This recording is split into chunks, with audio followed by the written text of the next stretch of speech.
আসসালামু আলাইকুম। আমি ঢাকা মিরপুর থেকে এসেছি, নৌবাহিনী কলেজের একজন ছাত্র। আমার নাম মোহাম্মদ ফাওয়াজ। আমি একটি প্রশ্নের সর্বপ্রথম একটি উত্তর দিতে চাই। সেটা হচ্ছে, জামাতে ইসলাম কেন চাঁদাবাজি করে না, কেন কোনো লুটতরাজের সাথে জামাত ইসলাম নেই।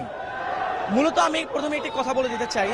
সেটা হচ্ছে, আমাদের অন্যান্য দল যদি আমরা দেখে থাকি, গত 53 বছরে আমাকে একটা দল, আপনি আমাকে ইন্ডিভিজুয়াল দেখাবেন যে একটি সেবামূলক প্রতিষ্ঠান কিংবা কর্মসংস্থান তৈরি করেছে। কোনো দল পাবেন না। তাদের আইডিওলজি হচ্ছে নেতার পিছনে নেতাকর্মী ঘুরবে, জয় বাংলা নাইলে জয় বাংলাদেশ জিন্দাবাদ স্লোগান দিবে আর নেতার নাম নিবে। এটা হচ্ছে তাদের আইডিওলজি। জামাতের আইডিওলজি এটা নয়। তাদের আইডিওলজি কিভাবে একটি নতুন প্রতিষ্ঠান তৈরি করা যায়। আপনি যদি গত 53 বছরে খেয়াল করেন, অসংখ্য জামাতের হাসপাতাল, অসংখ্য ব্যাংকিং সেক্টর তৈরি করা হয়েছে, যার কারণে জামাতে ইসলামের যে নেতাকর্মীরা রয়েছে, পড়াশোনা শেষে তারা যদি চাকরিও না পেয়ে থাকে, তাদেরকে ওইখানে নিয়োগ দেওয়া হয় এবং যার কারণে তাদের চাঁদাবাজি কিংবা এইসব কাজে লিপ্ত হতে হয় না। তারা একটি অর্থনৈতিক ভালো একটি কাজের মাধ্যমে তাদের